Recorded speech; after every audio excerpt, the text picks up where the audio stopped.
Okay, so the 2025 Ram 1500 RHO is gone. I'm not going to spoil the surprise of why I got rid of it and what considerations I was looking at to replace the RHO with. And I looked at the full gamut: half-ton trucks, 3/4-ton trucks, 1-ton trucks, specific to pickup trucks. I need a truck for my day-to-day, my hobbies, my life. So I got to stick with a pickup truck. And I've looked at a full range, a range way outside of even half tons. I went all the way down to a Maverick to just really look at the full gamut. But I'm going to take you through the top few options of what I'm considering. Let's get into this.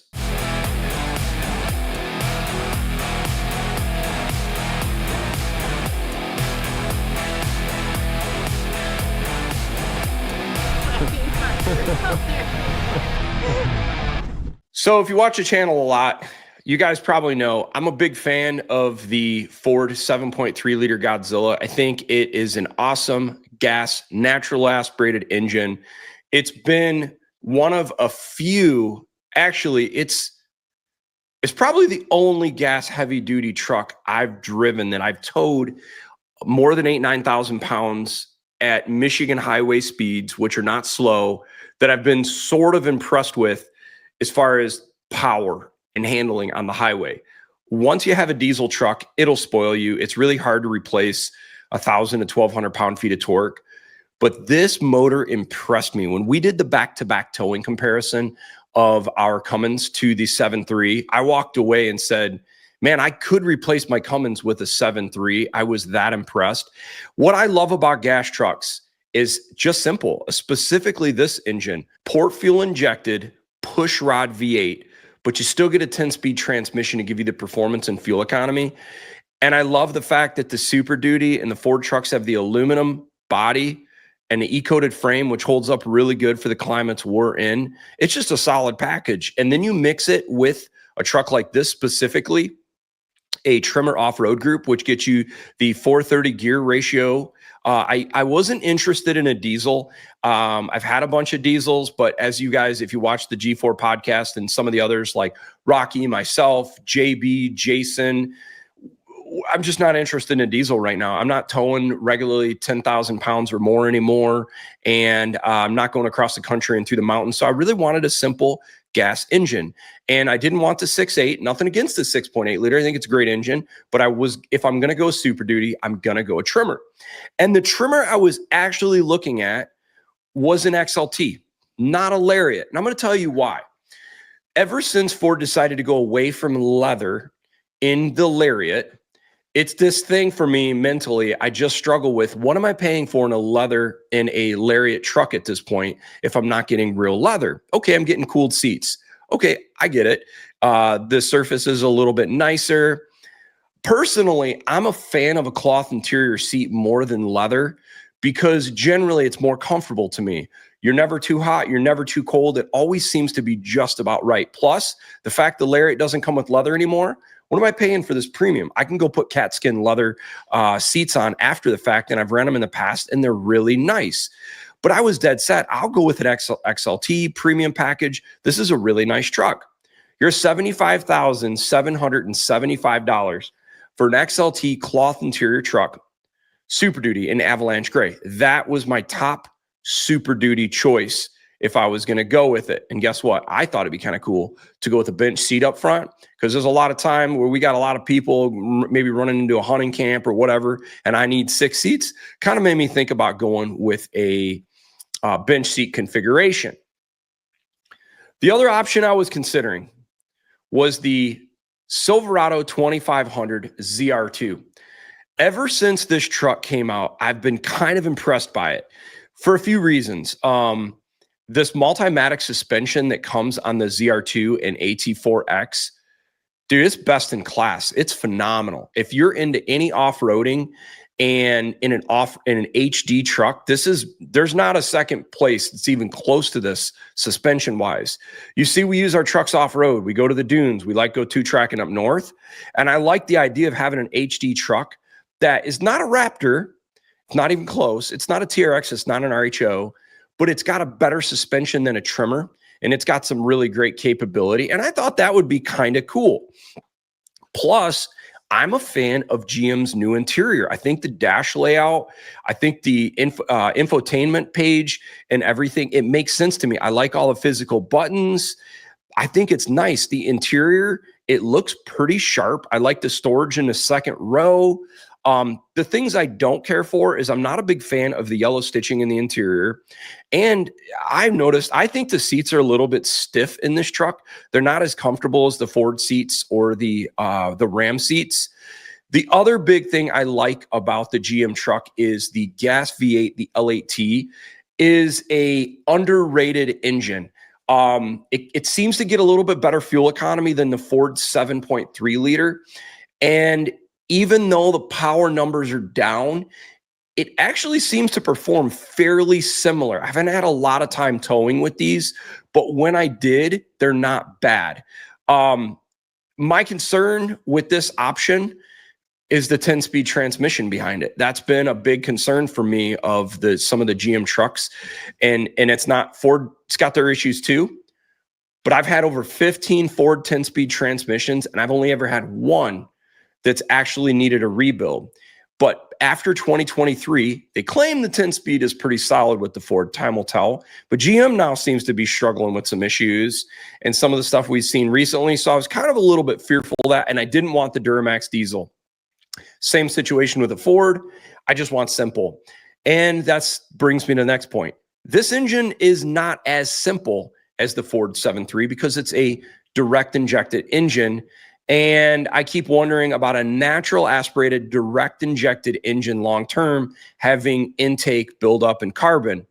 And it's a steel body and it's a wax coated frame. For my lifestyle, these are things that I didn't care for. But when we look at the price of this truck with a heated and cooled leather seat, dude, this is, in my opinion, for the money, a better value than the Ford Super Duty. You're looking at a Super Duty for 76 grand with a cloth interior, or a leather interior truck for 74 with a better interior. I'm just being honest with you. I think it's a nicer interior, better shocks. Yeah, I don't know. I think this is a pretty decent value. Now, the next option, it's the easy button, right? A 26 Ram 1500 RHO. Now I'm looking at half-ton trucks, and I looked at all the half-ton trucks. I wasn't interested in a Rebel or a Laramie. I like the Rebel. I think it's a nice truck. But if I'm going to get a Ram, I really wanted the RHO. I was really impressed with my 25 RHO.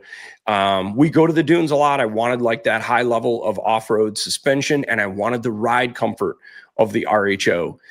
There's some things that, I didn't care for about the RHO or just the Ram in general, like the 360 camera is a little goofy with the infotainment. Some of the electrical gremlins kind of give me a little bit of like hesitation. Mine wasn't bad, but this is a truck that's, I think, extremely high value for a few reasons. Number one, in 2026, these trucks come with a 10-year, 100,000-mile powertrain warranty.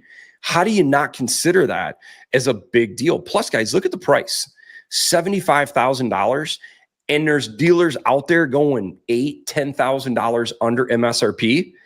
This is a bargain compared to the GM and the Ford Super Duty, and you get a Ram interior, which I think it's best in class by a long shot as far as premium finishes and fit and finish.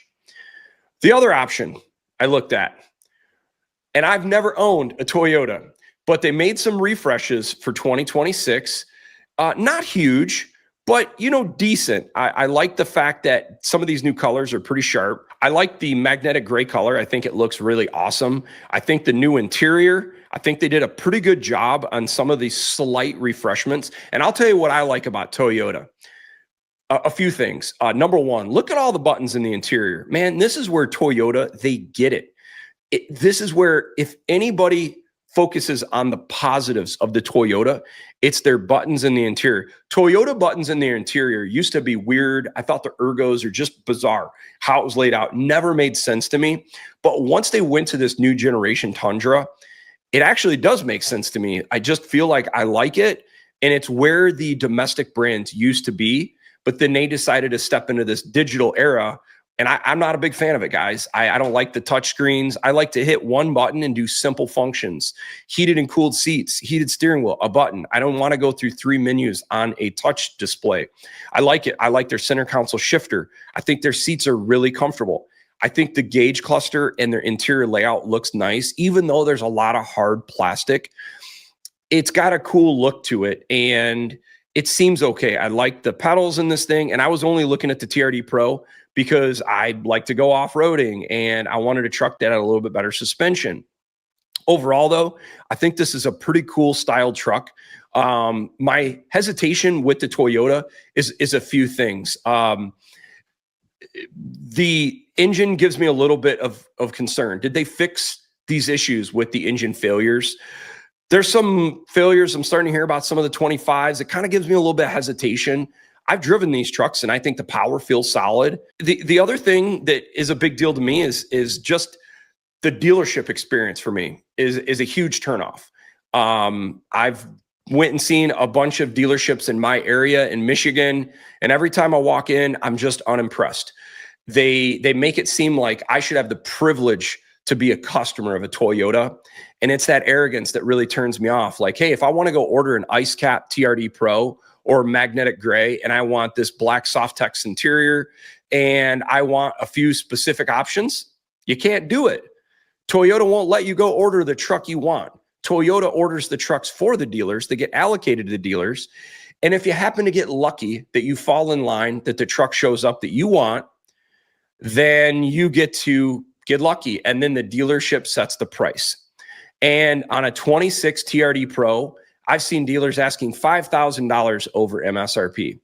Once I start looking at this price as $79,000 for a truck in color and options that maybe I don't even want, or I can go buy a Ram RHO with 100 plus horsepower more, with a better transmission, with a better warranty, with a nicer interior, with a better suspension for like 20% less, with a brand that I can order the exact color, the truck, the options I want. How do I justify a 20% price increase? Nothing against the Toyota. If it was priced right and I could order it, I would absolutely consider this truck, because Toyota's got that brand recognition. It's got the quality, right? And I know, I talk to Car Guy online and we talk about Toyota. He's a big Toyota guy, and TRD John, and I respect the brand and what they bring. And I'd like to own one at some point. And I've really looked at the Sequoias quite a bit. It's just, for me, it's the whole fact that I can't order what I want, and I've got to just be lucky to be a customer of a Toyota. I'm just probably not a customer for these guys right now. Maybe in the future that'll change. These were the 4 choices I was looking at. The Super Duty F350, and you might ask, why did I go or want to consider a F350 versus an F250? It's $1,000 more for an F350 than an F250. And in the trimmer, it's really the exact same truck. The axles are the same. It's just ratings. But I like to look one step beyond my ownership and what the next person wants to own. And an F350 has a broader audience, and it's got a lot more payload. So if someone wanted to buy this truck and pull a fifth wheel, a heavy toy hauler, they're going to be chasing payload. And this truck right here, configured like this, is going to provide over 4,000 pounds of payload, not 3,000 pounds of payload. And you need that when you're pulling a fifth wheel or a heavy gooseneck trailer for ag or construction. So I don't see a downside. You're not getting worse ride quality. So that was the reason on that. Now, Chevrolet, they don't have a 3500 ZR2. I actually think in the future they need to include this, but most of the ZR2s I've seen actually have a really good GVW anyhow. Most of them I've seen have between 2,700 and 3,000 pounds of payload. Considering it's a 2,500, kind of decked out, nice interior, big skid plates, being a 250 or 2,500 series, having that type of payload is pretty impressive. But here's the big but. If you notice here, 4 options. I didn't consider a GM 1500 ZR2. Why? Well, I I don't want a 6.2 liter V8 right now with all this stuff going on. I think resale down the road. I think that I actually love the 6.2 liter V8 in the half-ton segment. It's my favorite gas natural aspirated V8 available in 2026. My issue with it is, are these connecting rod issues really fixed? And secondly, even if they are, is the resale on this engine cooked down the road where no one's going to be like, dude, I will never touch a 6.2? Because when I talk to people about trucks that don't know about trucks, or they're just not big, enthusiasts, they're like, oh, I'd never own a GM 6.2 liter. Those motors fail left and right. So I'm playing this into my calculus of what engine to go with. 5.3's out. It just didn't have the power I'd want. And then I'm at the LZO 3-liter diesel. I've done a lot of towing with the 3-liter LZO, and I think it's an awesome little diesel engine. But I don't want a diesel. I don't want to deal with that stuff. I want a simple gas engine. So that kind of rules out the ZR2 1500. Plus, there's an issue with the ZR2 1500s. Dude, the payload on these things is super low. Most of them have like maybe 1,000, 1,100 pounds of payload. And even at 1,300 pounds, when we're towing a travel trailer, I'm pretty much maxed out. And so at 1,000 pounds, I'd be over. I just didn't really want that. Then someone might say, well, why didn't you want to go a Raptor again? I would consider a Raptor, and I did actually consider a Raptor, but the only Raptor I would consider for 2026 would be a Raptor R. And I didn't want to spend $115,000 on a Raptor R. And arguably, guys, my issue right now is this truck is no different than a 2024, except it's got less options and you're paying more money. This is an ego thing for me that I kind of refuse to buy into this whole game of paying more for less. I love the Raptor R, and I think the engine is extremely fun. It's awesome. And there's going to be another channel here soon one of our buddies is getting one of these trucks, and I think it's awesome, and he's going to love it. Once this truck comes out with hands-free driving, massaging seats, and brings us back some of the features we lost in the past, I might be interested in again. The base Raptor is a great engine and a great truck, but I've had a bunch of the 3.5 high outputs, and I'm kind of spoiled by that high output Hurricane. Honestly, it feels really strong. Plus, when you start looking at the price of this thing, $82,000, and you can look at an RHO for like, say, 68 when you start comparing apples to apples. It's hard for me to justify the base level Raptor. And in a 37 package Raptor, now you're talking $93,000. That's a hefty price tag. So that's why I didn't want to consider the Raptor. That kind of ruled out all three of those options. So I'm curious, what do you guys think I went with? And why would I go with it? Now consider this. If we don't have a travel trailer and we don't need to be towing 9,000 pound trailers anymore, and we're only towing 5,000 pound trailers or 6,000 pound trailers, it opens up a lot more options. And do you really need an HD truck? Technically, you don't even need an HD truck for towing even a 5, 6, 7, 8,000 pound trailer. It's kind of overkill. The nice thing about the heavy duty trucks, when you start towing 8,000 pounds plus, they squat less, they feel more stable towing. There's a lot of value in a 2,500 over a 1,500, even with an 8,500 pound travel trailer. I promise you, they tow a lot better. Even though these half-ton trucks might claim they got 11,000 pounds of tow rating, dude, they don't have enough payload and the suspension's too squishy. They just don't carry it as well. You can do some modifications to make them feel better, like airbags and things like that, but they just don't tow as well. So once I start considering, do we keep a travel trailer? Do we not? It really opens up the half-ton truck segment as well. I'll be curious, guys. Leave your comments down below. What do you think is the best value truck for 2026? What do you think I should go with? And what do you think I went with?